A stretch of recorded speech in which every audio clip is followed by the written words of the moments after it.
What is going on, everybody? Welcome back to another week of Hero or Zero here on the Heroes for Hire podcast. My name is Sean Meehan, and joining me, as always, is my very best friend, Mr. Conor Lawler. That was actually very genuinely nice. I don't know what to do with that. I think we need to stop pretending to be enemies on this show. Pretending? What? Oh, I've got a lot of messages I have to retract. Godfather to his child, I am. I've been putting so many hate messages into bottles and putting them in the ocean. They've been getting to me, and I'm landlocked. What the fuck? You just go down to the local park, it's in the lake, you're like, what the fuck? How does it keep finding me? Just a bottle, you're a dick. Signed, Connor. What if a child found this? If this is your first episode, this is Hero Zero. This is the show where we choose one comic book character every single week. We talk their good points and their bad points, and we generally just give you a bit of a rundown of everything to do with that character. Now, I normally cover DC characters, and Sean, he normally covers Marvel characters. And thank the Lord above, thank everything that's out there, that we are finally finished Marvel's Secret Wars 1984 run that Sean has been covering for, folks, it feels like years. Putting together a regular report this week, oh, it was like Christmas and holidays all in one. Felt fucking deadly. Please God, tell me you haven't done Colossus. The temptation was there.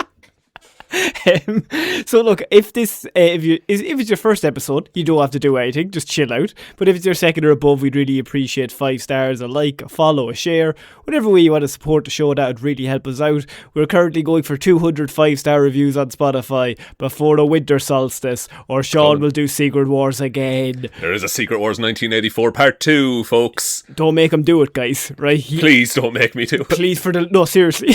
No, I'm being genuine.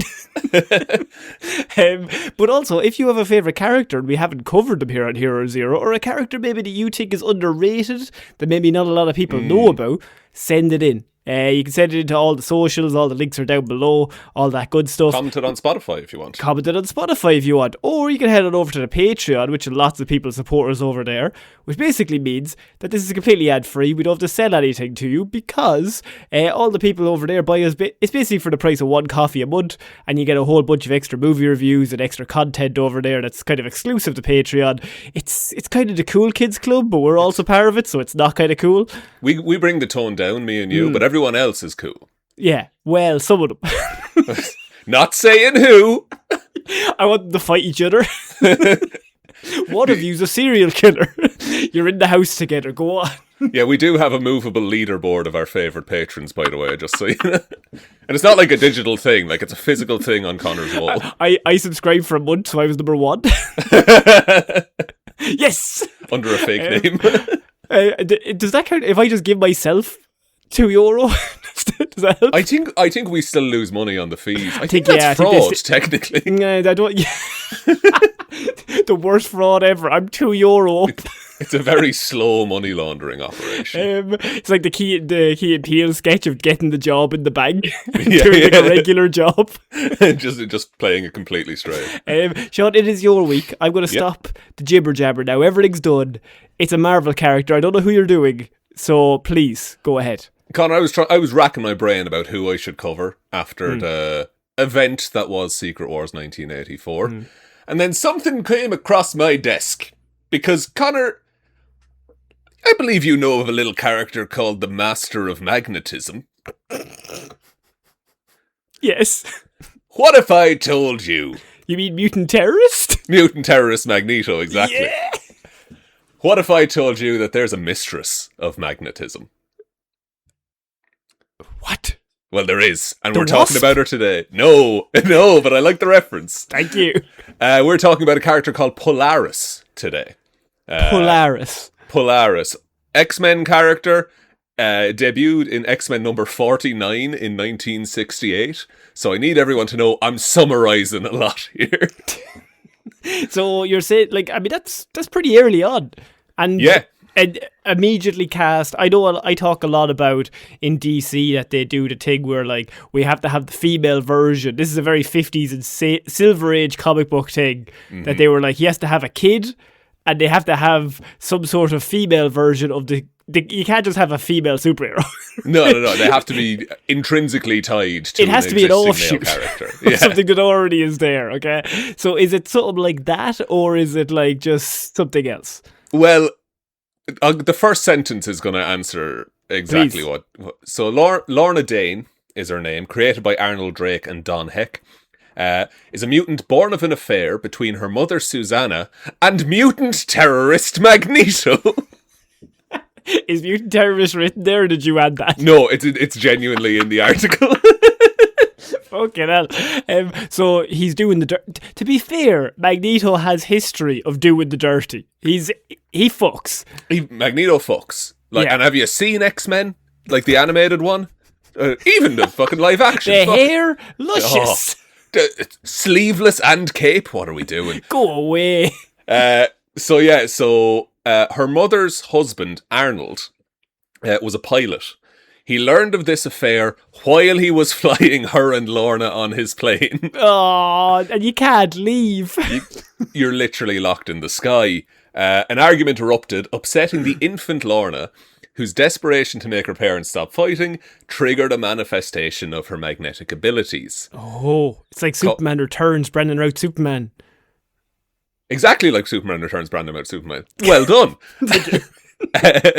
So it caused her to emit a magnetic pulse that destroyed the plane and killed her parents, as well as giving her hair its iconic green colour.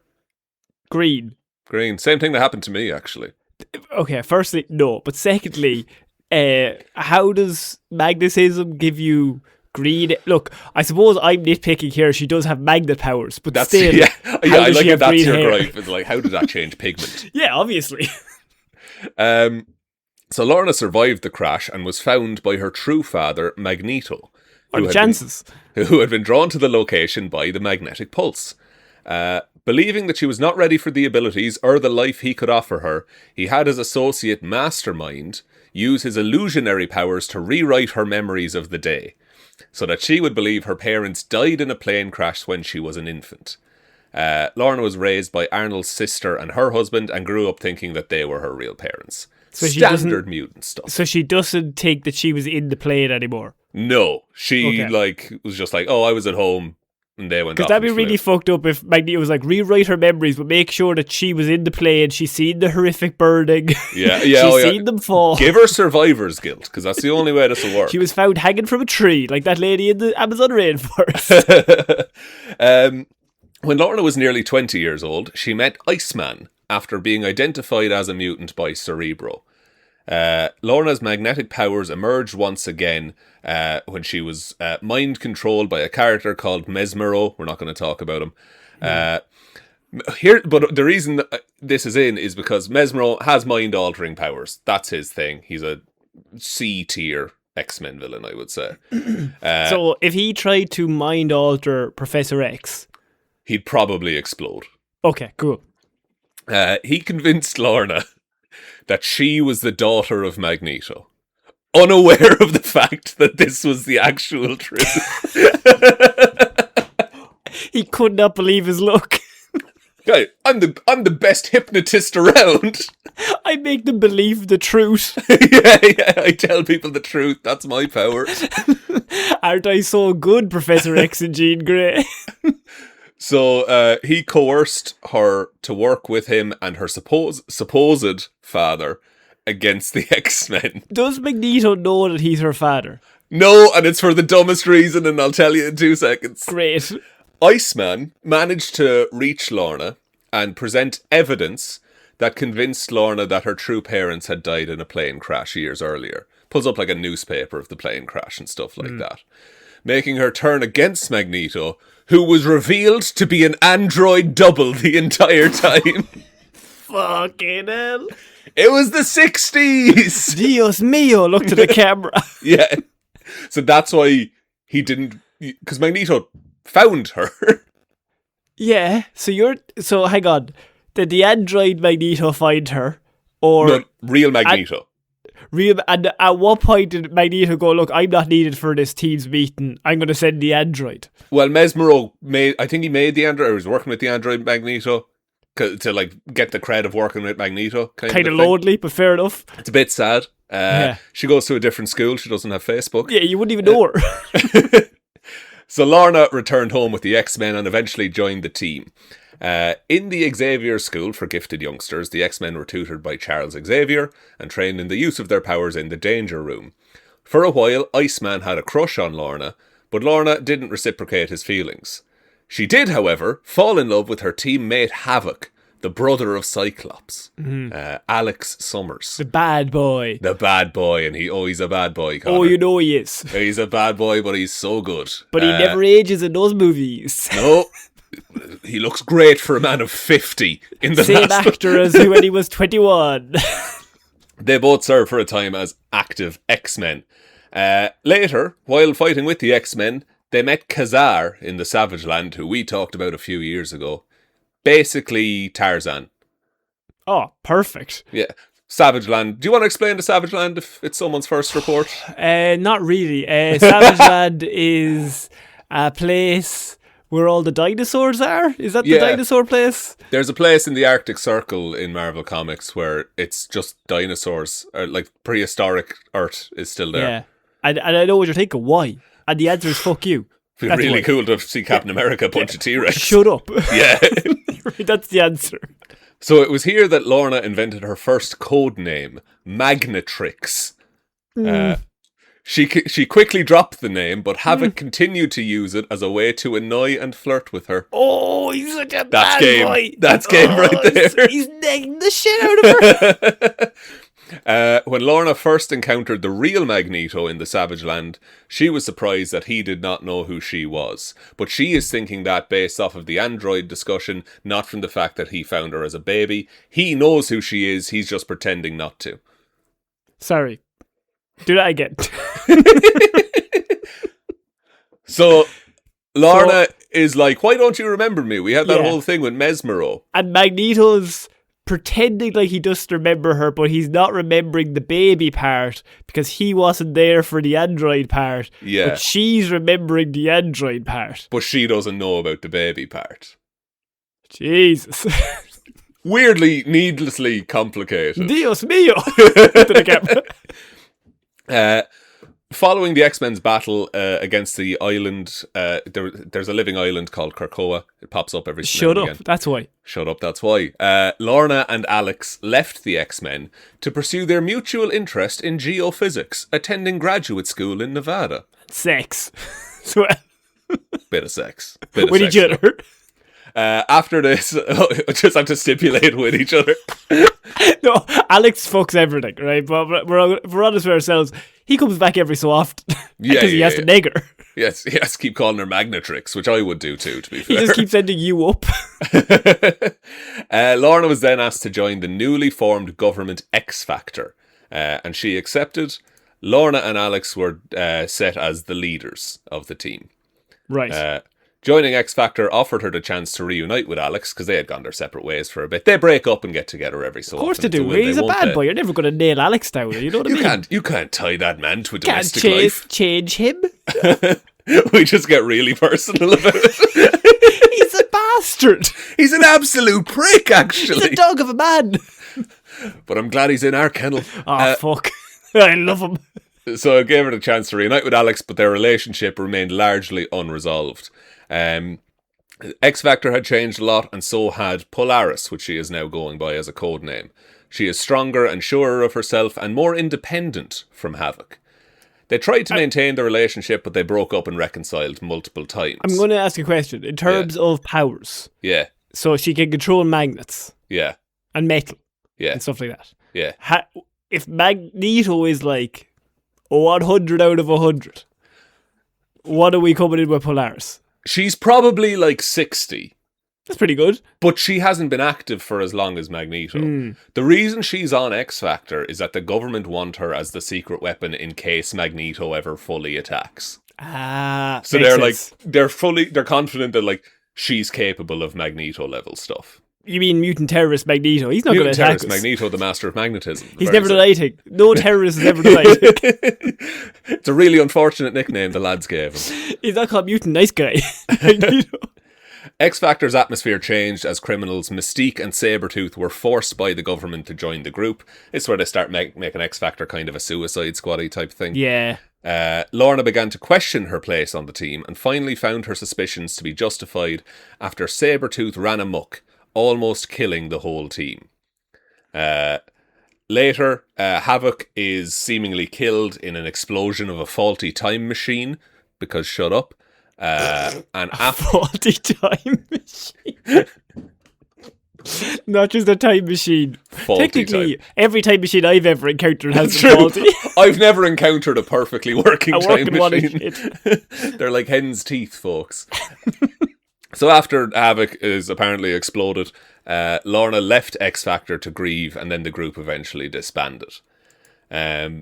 Months later, Nightcrawler ran into Lorna in a church, where she confided in him that she felt like she was being followed, and that she was sure Alex was alive, because a character called the Living Monolith had returned. He's tied to Alex Summers. Don't worry about it. Great.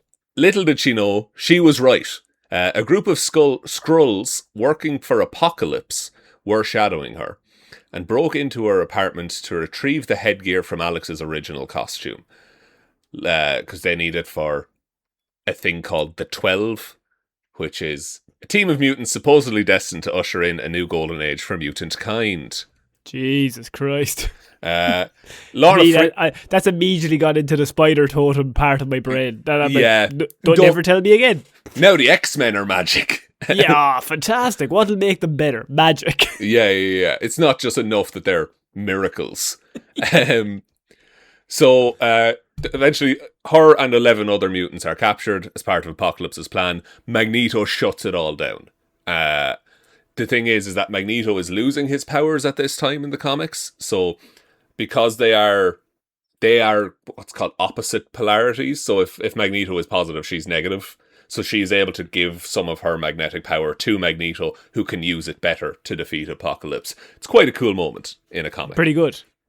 After Apocalypse is defeated, Lorna returned to Genosha with Magneto to keep supplying him with power and to help him keep order. Genosha is Magneto's little mutant island that he set up.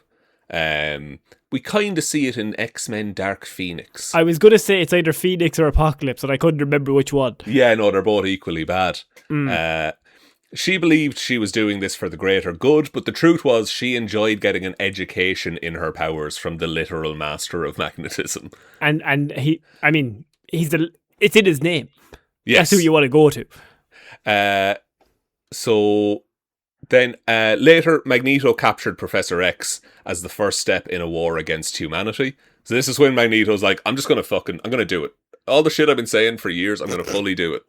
He's like drunk in a bar, and he's talking to her at the table, and she's like, she wants to go home, and he's like, I'm just gonna fucking do it, okay? I'm just gonna wake up tomorrow, and I'm gonna do it. Finally, here we go. This time for real. This time for reals. I'm gonna fuck Charles up. So Polaris tried to help evacuate the humans that were still living on Genosha, because Genosha is just kind of a place that Magneto moved into and slowly started taking over. Well, he is a terrorist. He is a terrorist, to be fair.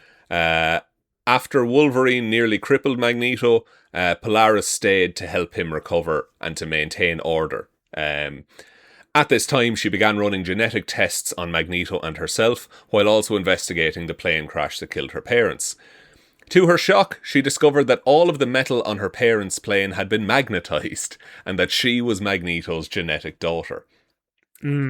After coming to terms with this, Polaris returned to Genosha and find out that Magneto had known of her research and its results, and had told all of his people about it. So she was greeted like a returning princess when she arrived. See, that's classic Magneto to fuck with you. Yeah. She comes in full of, like, she's full of rage. Yeah, I was like, I want to talk about this. Yeah. He's like, let's have a party. I mean, I love you so much. Yeah, look. Absolutely, my love. This is all for you.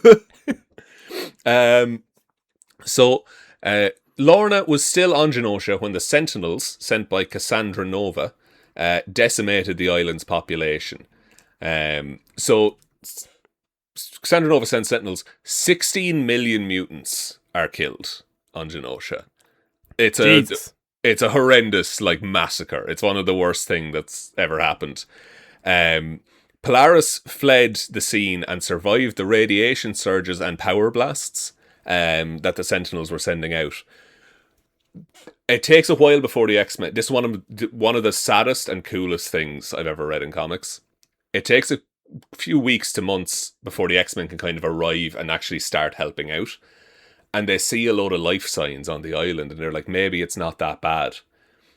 And they go around, and they only see a couple of mutants walking around, and they're like, and the mutants are like, oh, there's this lady with green hair who's just walking around all the time. Maybe you should talk to her. And they go and they like crest this hill, and it's Polaris, and there's just a sea of energy, like little energy balls being held, because she's trying to hold on to the electromagnetic signatures of 16 million mutants' brains.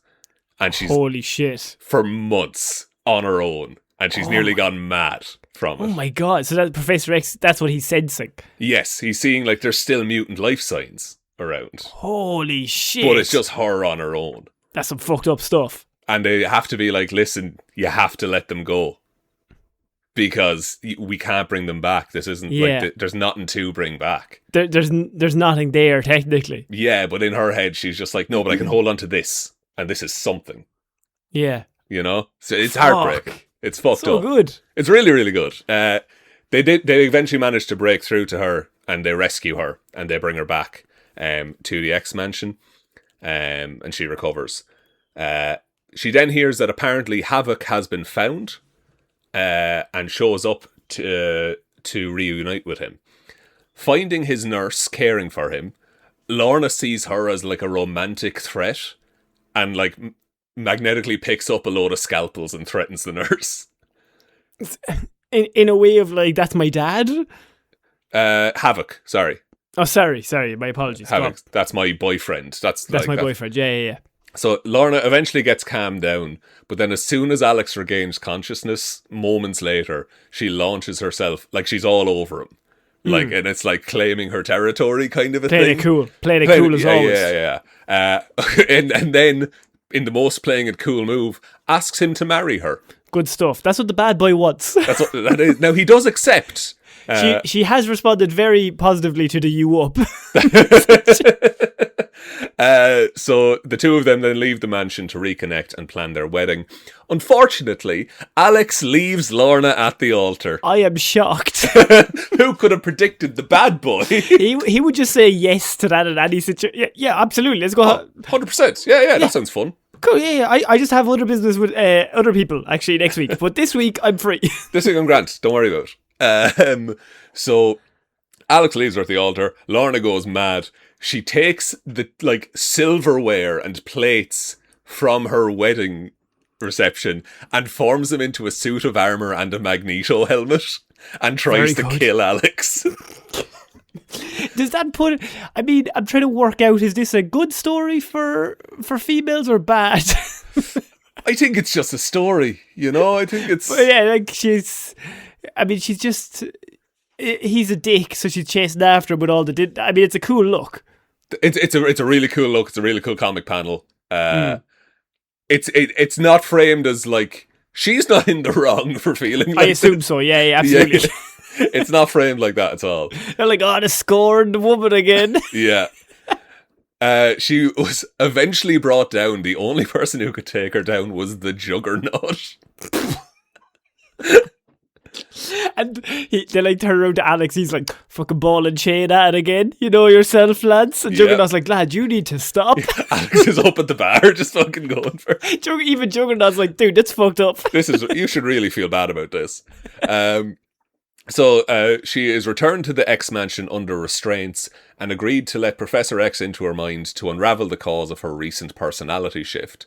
It's when Professor X goes into her mind, that he learns, and then by virtue of it, all of the X-Men learn of her relationship to Magneto, as well as all of the horrifying PTSD that she still has from living through the massacre. Makes sense. Yeah.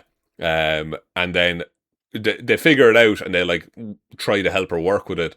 But from here on, she does get more of a shoot first, ask questions later type vibe. Okay. whereas she used to be just like she often wouldn't be in combat. Like she was more of a support member. To be fair, someone like that, very similar to Magneto or Professor X, because they're so powerful, it's tough to have them around. Yeah, exactly. Like if you just have two Magnetos on the table, as well, like in a story that doesn't. And really also, work. if the bad guy's Magneto and you have, say, someone with the exact same power set in your team, it counteracts your big bad. Yeah, and then it kind of dilutes both of them. Yeah, because neither of them can win that. No, it has to just end in a stalemate, which is rarely good. In terms of powers and abilities, she's been in a lot more stories, but that's like a nice she just becomes kind of a renegade. She has the ability to manipulate magnetism. She has all the powers that Magneto has. However, her decades less experience means that she's not up to her level or to Magneto's level of expertise with how to use them. Yeah, which I think that's fine. Because then you get to do the time skip story 40 years in the future. And does she see Scarlet Witch as like her sister? They go back and forth on whether Scarlet Witch is actually Magneto's daughter or not. So I think they have a working relationship. Fair enough. She's not like, oh, that's my brother and sister. No.